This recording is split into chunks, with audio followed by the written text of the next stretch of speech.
What's up, my brothers from another mother? I want to talk about prenuptial agreements in this video. It's a conversation piece that comes up often in discussion in my men's community, and when guys ask me if they're garbage or not. There's a lot of information out there that kind of leads to some misnomers and untruths about prenups.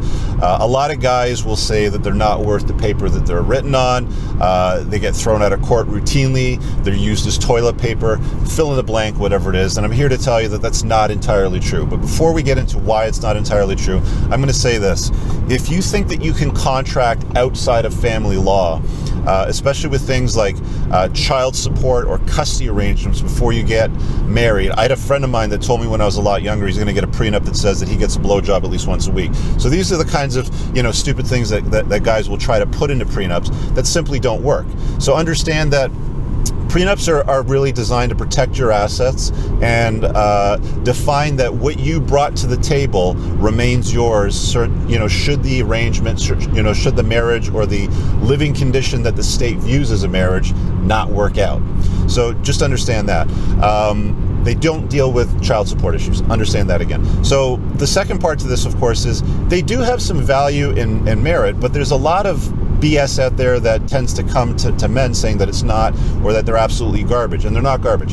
It usually comes from guys that are trying to discourage you from using prenups because they think that they're not going to do you the good that they deserve. And sometimes I've even heard this come from some lawyers. There was a documentary called Divorce Corp, and there was even some lawyers in there that said that, yeah, we do prenups at our law firms, but I don't believe in them, one, because they set the wrong intention. That's a load of bullshit, and I'll talk about that in a moment. And number two, they don't work, which is also bullshit, and I'll talk about that in a moment. First of all, if you get a prenuptial agreement, they have to be written long before the nuptials are agreed upon. And guys, when I'm dispensing this information, it's based on experience, not based on legal advice. I'm not a lawyer. I'm not giving you legal advice. If you need legal advice, talk to a lawyer where you live. Wake up. You guys should be smart enough to figure that part out. I do coaching with men, and I help them exit their divorce without getting taken to the cleaners. That's where I've gotten a lot of these experiences, including my own. I had a prenup myself, and I found it useful. So you don't want to get it like the week before the wedding, the month before the wedding, or even, when things have been booked for the wedding, simply because, women can rely on things like, well, I signed it under duress, almost like they had a gun, held to the head, and they were forced to sign the prenup. If the prenup is executed long before any of the arrangements are made, that is extremely important. Now, beyond that, you need a postnuptial. And I've had a lot of guys that I've talked to about that on my coaching side that have exited divorces and not been taken to the cleaners because they had a postnuptial. And all that is you set up to the wedding, then you've got your I do's and all that sort of stuff, and then after the wedding you have another agreement signed that basically says this prenup is still valid.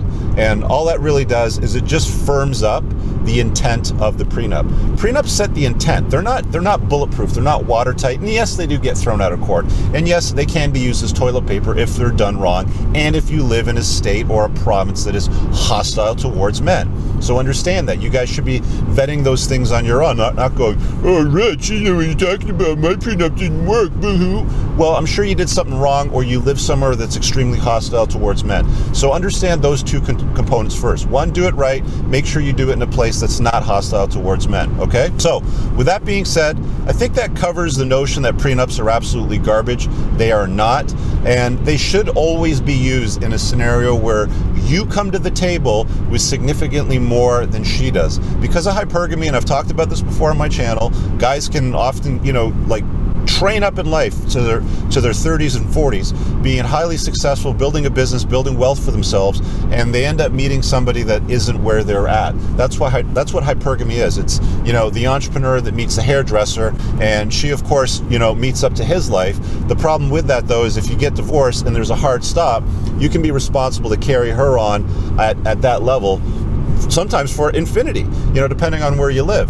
So the prenup sets the intent. Look, if this doesn't work out, you go away and you go back to the lifestyle that you have. I'm not responsible. I'm not your daddy. I don't need to take care of you for the rest of your life. So it sets that intent. If executed properly, and if there's a postnuptial done, they can be useful. The other thing to remember is that you need to get them renewed on a regular basis as well. So again, you're going to ask a family lawyer about that, what the state or province says where you live. that talks about the renewal of them. Where they do become useless, I will say this, is if you have a prenup signed and she becomes a stay-at-home mom and she raises 3 kids for 16 years, and then she'll, of course, have no marketable job skills when you guys get divorced. She's going to take half your shit, probably custody of the kids, and you will end up paying all kinds of stuff to her. She's going to take half, of those assets because she didn't go back to work. So there's certain things that you need to be aware of. Again, live where you're at, talk to a family lawyer that's in your area, buy an hour of their time before you get married. If you're hell-bent on getting married, which I'm vehemently opposed to, by the way, guys, it's just so hostile towards men, especially fathers, when it comes to, having access to your kids. And I hate that word access, like you have visitation rights. It's such a terrible term that they've been using, that they've coined. Really, parents should be splitting custody. Ideally, if you're going to get married, do it in a place where default shared parenting is the term and the law where you're at. Anyway, I'll leave it at that. I do coaching on this stuff if you guys want to talk about how to exit your marriage with a proper divorce where you don't get taken to the cleaners. Cards out, or not a card, but up here, you'll see where to reach me. It's just clarity.fm/Richard Cooper. I help guys with that. Got any questions? Throw them in the comments below. Have any experiences? Your prenup worked, your prenup didn't work? There's a comment section. Let me know. Say I'm an idiot or say I'm right. I want to know what you guys feel and what you hear and what your experiences have been. Give it a thumbs up. If you think somebody needs to see this, share it somewhere, I should say, and let them see it. Talk to you guys later. Peace.